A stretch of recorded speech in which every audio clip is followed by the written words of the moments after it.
Assalamualaikum warahmatullahi wabarakatuh.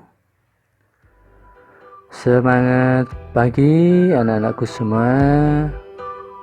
Semoga anak-anak selalu sehat dimanapun berada. Anak-anak, sebelum kita belajar, mari kita berdoa terlebih dahulu. Berdoa mulai. Selesai. Anak-anak, kali ini kita akan belajar materi kelas 4, yaitu tema 1, indahnya kebersamaan. Subtema 2, kebersamaan dalam keberagaman. Pembelajaran 1. Tujuan pembelajaran. Tujuan pembelajaran kali ini adalah 1. Setelah membaca, siswa mampu mengidentifikasi gagasan pokok dan gagasan pendukung setiap paragraf dari teks tulis dengan mandiri. 2. Setelah membaca, siswa mampu menyajikan gagasan utama dan gagasan pendukung setiap paragraf dari teks tulis dalam bentuk peta pikiran dengan tepat. Ketiga, setelah percobaan, siswa mampu menjelaskan proses terjadinya bunyi dari sumber bunyi hingga ke indera pendengaran dengan runtut. Keempat, setelah percobaan, siswa mampu menyajikan laporan tentang proses terjadinya bunyi dari sumber bunyi hingga ke indera pendengaran dengan sistematis. Kelima, setelah diskusi dan membaca, siswa mampu menjelaskan pengalaman sikap toleransi dan kerjasama antar teman berbeda agama sebagai identitas bangsa Indonesia dengan sistematis.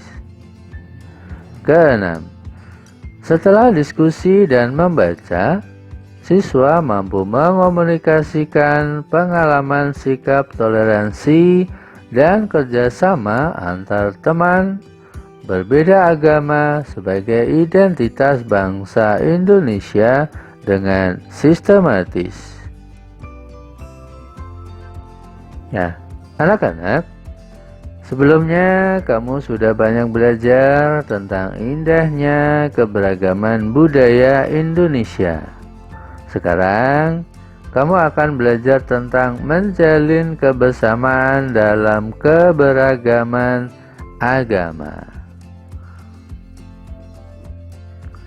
Suku, budaya, dan agama yang berbeda-beda tidak menghalangi Udin, Siti, Dayu, Beni, Lani, dan Edo untuk menjalani kebersamaan. Mereka berbagi cerita tentang budaya masing-masing dan saling belajar. Hari-hari mereka penuh keceriaan dan kebersamaan. Hari ini mereka berkumpul bersama untuk bekerja sama. Nah, anak-anak, sekarang ayo kita membaca. Bekerja sama dalam keberagaman. Edo dan kelima temannya mendapat tugas untuk melakukan percobaan tentang bunyi. Sepulang sekolah, mereka berkumpul di rumahnya. Setiap orang sudah menyiapkan peralatan yang dibutuhkan. Lani dan Siti membawa beberapa kaleng yang sudah dilubangi. Udin dan Beni membawa benang kasur. Mereka berkumpul di halaman depan rumah. Keenam sekawan siap bekerja sama melakukan percobaan. Saat percobaan akan dimulai, tiba-tiba terdengar azan. Siti dan Udin meminta izin teman-temannya untuk sholat. Teman-temannya mengizinkan mereka untuk melakukan ibadah. Edo meminjamkan ruang makannya untuk digunakan Siti dan Udin sholat. Meskipun Edo beragama Katolik, ia tidak keberatan rumahnya dipakai untuk sholat. Beni yang beragama Kristen, Dayu yang beragama Hindu, dan Lani yang beragama Buddha menunggu dengan sabar temannya beribadah. Keenam sahabat selalu menghargai satu dengan yang lain. Tiba saatnya keenam sekawan melakukan percobaan. Setiap orang menunjukkan tanggung jawabnya dalam bekerja. Tidak ada satupun di antara mereka yang duduk diam atau memberi perintah saja. Semuanya ikut bagian dalam percobaan. Saat Dayu membutuhkan pertolongan untuk memotong benang, Udin datang membawakan gunting. Saat Edo kesulitan menalikan benang di kaleng, Siti ikut membantu. Keenam sahabat bekerja sama dengan semangat. Mereka hidup rukun, saling membantu meskipun berbeda agama. Nah, anak-anak, itulah tadi cerita tentang bekerja sama dalam keberagaman. Nah, sekarang kalian kerjakan tugas. Tugas yang pertama. Kalian baca paragraf kedua. Setelah kalian baca, kalian pahami. Lalu kerjakan diagram berikut. Kalian cari gagasan pokok dan gagasan pendukungnya. Nah, anak-anak, setelah melakukan percobaan tentang perambatan bunyi, Edo dan sahabatnya juga belajar bersama tentang sumber bunyi. Mereka membaca buku yang menyatakan bahwa telinga bisa mengetahui sumber bunyi. Sekarang, ayo kita buktikan ya. Kita buktikan dengan melakukan percobaan. Silakan kalian buktikan dengan melakukan percobaan. Kalau di dalam gambar itu mereka melakukan percobaan dengan menggunakan alat musik daerah ya, angklung. Nah, kalian bisa menggunakan gelas atau kaleng. Ya, nanti kalian pukul dengan teman kalian menutup mata ya. Ada salah satu yang menutup mata, salah satu yang memukul benda tersebut. Nah, begitu nanti agar bisa tahu ya, dan bisa membuktikan bahwasanya Telinga bisa mengetahui sumber bunyi. Silakan anak-anak praktekkan ya. Nah, anak-anak, ini ada contoh laporan ya. Ada laporan sederhana. Di manakah bunyi? Nah, itu pertanyaan ya. Judulnya berupa pertanyaan. Di manakah bunyi? Nah, di situ ada tujuan, yaitu mengidentifikasi sumber dan tempat bunyi berasal. Ya, mengidentifikasi sumber dan tempat bunyi berasal, mencari tahu. Nah, gitu ya. Sekarang alat dan bahan. Alat musik tradisional setempat. Ya, kalau tadi yang dipakai adalah angklung ya, angklung. Langkah kerja. 1. Duduklah di kursi dan tutup matamu dengan kain. Mintalah temanmu untuk memainkan alat musik tradisional.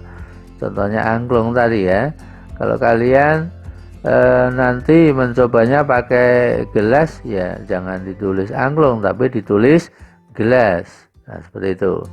Yang kedua, tunjukkan tempat yang kamu anggap sebagai asal bunyi. Nah, tunjuklah ya. Tunjuklah tempat yang kamu anggap sebagai asal bunyi. Berapa kalikah kamu menebak dengan tepat? Nah, nanti kalian coba ya. Berapa kali kalian menebak dengan tepat ya? Menjawab dengan tepat kan, seperti itu. Nah, itu tadi adalah contoh laporan sederhana ketika sesudah melakukan percobaan. Nah, sekarang tugas ya, tugas kedua. Buatlah laporan sederhana dari salah satu percobaan yang kamu lakukan. Ya, kalian buat laporan sederhana ya, setelah kalian melakukan percobaan.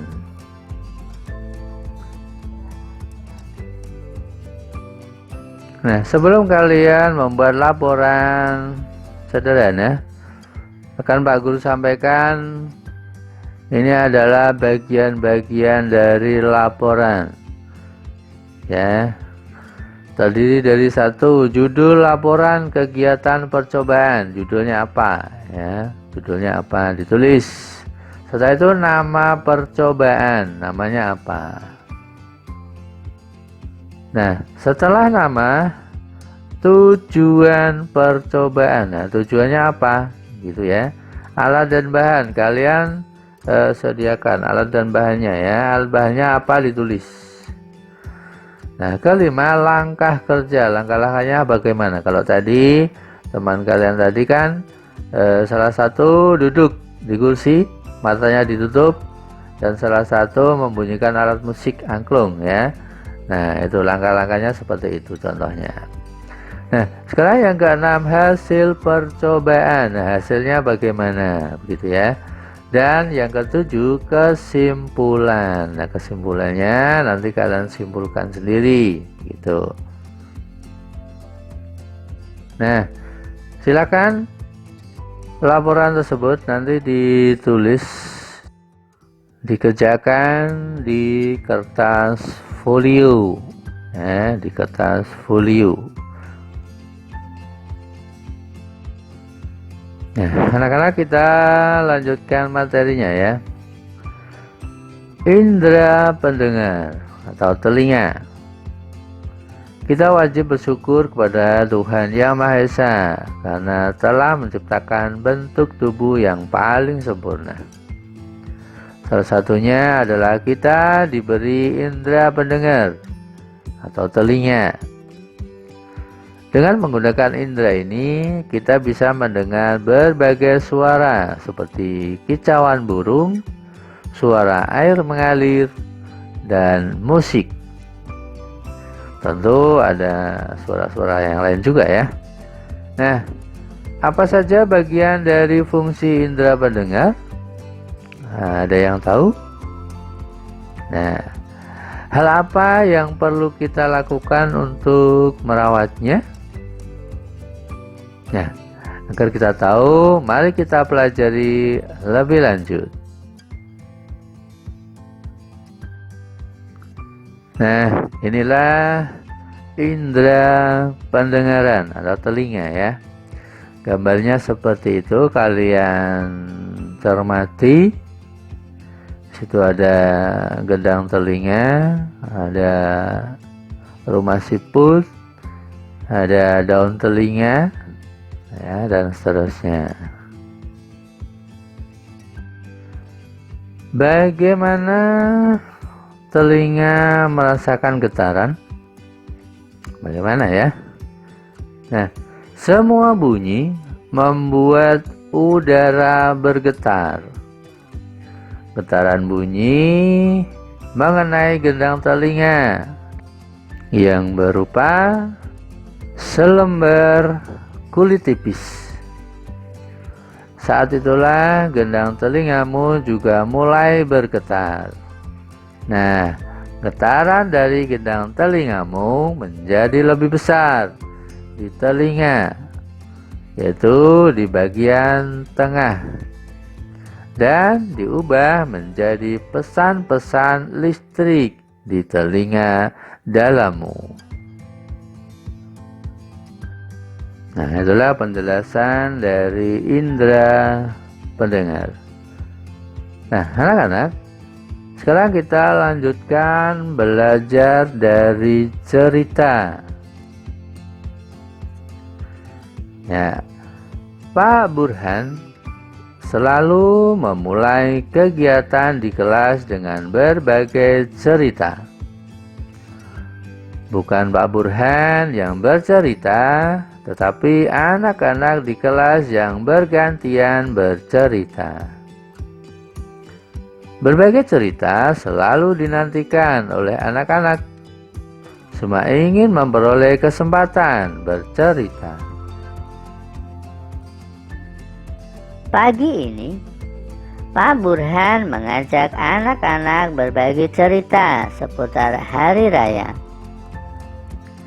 Sehari sebelum hari Natal, yaitu di tanggal 24 Desember, aku dan keluarga berkumpul di rumah Opa, ujar Edo. Di hari itu, Oma pasti masak makanan spesial yang jarang dimasaknya di hari lain.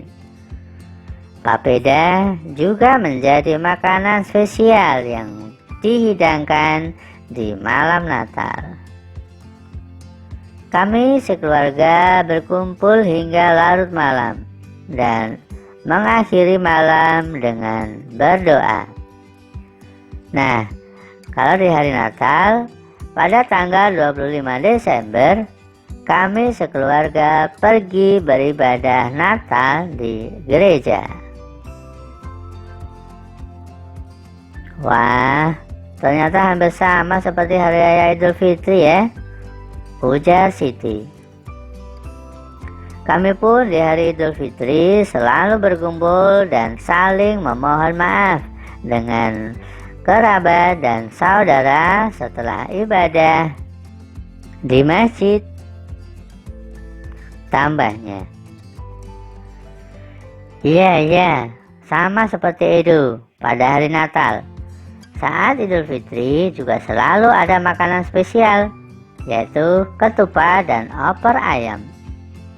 Udin menambahkan komentar Siti. Di Bali, menjelang Hari Raya Galungan, seluruh kampung selalu ramai, dihiasi oleh penjor atau janur yang tinggi.